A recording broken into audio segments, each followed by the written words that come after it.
Welcome in, y'all. We are covering all 32 teams, every single game predicted. Today we have the Indianapolis Colts, a team that started very hot last year and kind of fell off at the end. I know the Daniel Jones injury hurt. But what is this team capable of this season? I feel like they've kind of been forgotten about. That hot start was forgotten about, which is fair. But this is still a solid team, and let's dig into how we think this season is going to go for them. I think a lot of it is going to hang in the balance of Daniel Jones. How can he come back? Can he be the same guy? Is he going to be hesitant to run around because he made a lot of plays with his legs last year? If they lose that, then they will definitely be hurt. They have the ninth easiest schedule based off Vegas projected win total, so that is definitely something positive to work with there. And their analytical, roster strength is right around middle of the pack, kind of in that log jam in the middle of the NFL.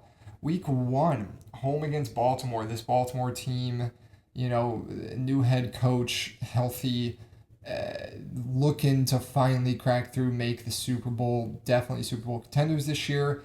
I think this is a tough spot to get this game for Indy because Daniel Jones coming back from that injury. How is he? And you don't know until you see him take the field here. So I'm gonna go with a Baltimore win on the road. Later in the season, maybe that's a tighter game.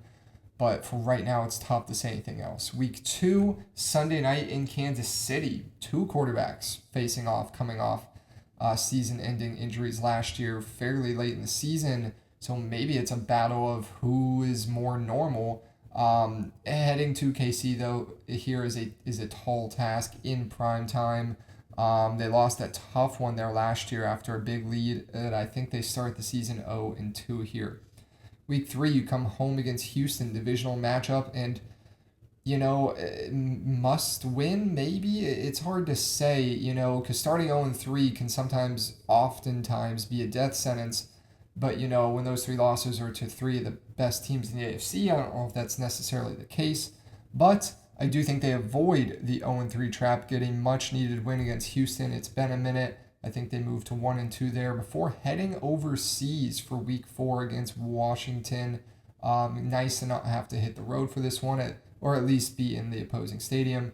But they do have to go a long way, a lot of travel here. No bye week after the international game, which is interesting. No bye week till week 13. But I do think they can get the international W here to move to 2-2. They then head to Pittsburgh, a place they had some troubles last year in that game, kind of a messy one. And I'm going to give this one to Pittsburgh again, but that one should be close. Week six, home against Tennessee. Indy played quite well against them last year. I think they roll again this season to move to 3-3 before a tough two-game road stretch here. I think the Minnesota defense is going to be too tough for Indy in this one. Should be a tight game, though. That's actually a good one. That could have been a fun little Thursday night game. I know it's not, but that kind of feels like a good Thursday night game there. Week 8 at Jacksonville. This Jaguars team, it's hard to say what exactly they'll be because they didn't add too much to the roster, but you have the growth from the young talent there. I'm going to give this one to Jacksonville. That's kind of the game that it felt like Indy's season unraveled a bit last year, but they dropped to 3-5. Two-game home stretch here. Week 9, home against Dallas. A Dallas team I think is going to be really good, especially offensively. I think this game has shootout written all over it. Going to be a lot of fun. Potentially a dome, right? It's a retractable roof stadium. But I am going to give this one to Indy. I think it's going to be a high-scoring affair. It's going to be fun. And Indy needs this one probably more than Dallas at that point. Week 10, home against the Miami team. Indy had their way with week 1 last year, and Miami is even worse. So Indy takes care of business at home to move to 5-5. They then get a Thursday night trip to Houston, and Houston is not going to let Indy sweep this year. Houston takes the win on the short week. Week 12, Indy comes home against the Giants. The Giants are a team that kind of a wild card this year. They could break through with all that young talent, but sometimes those teams don't put it together. It's tough to say.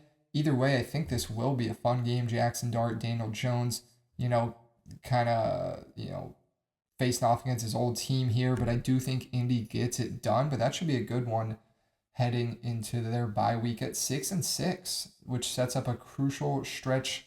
And I kind of like this ending schedule here coming out of the bye. Week 14 in Indy is going to be tough. Went back and forth on this one as a potential like upset game, but ended up settling with Philly.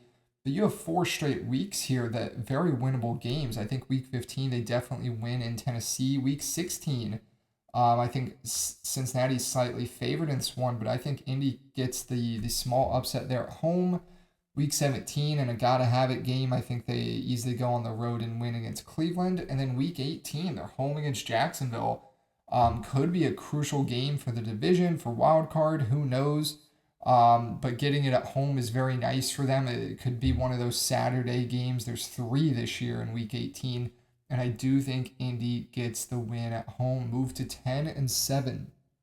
Um, you know, if, could be borderline good enough for playoffs. We'll have to see how the tiebreakers work out. They'll be right on that edge there, and maybe they sneak in, maybe they don't. But this is a Colts team that I feel like is being a bit overlooked heading into the year. I don't think they're a top of the line contender by any means, but definitely don't write them off. I'll just say that, with how good they looked at times last season. I mean, they, with Philip Rivers, almost beat Seattle or were hanging in there with San Francisco for a while. I mean, it's still a good team.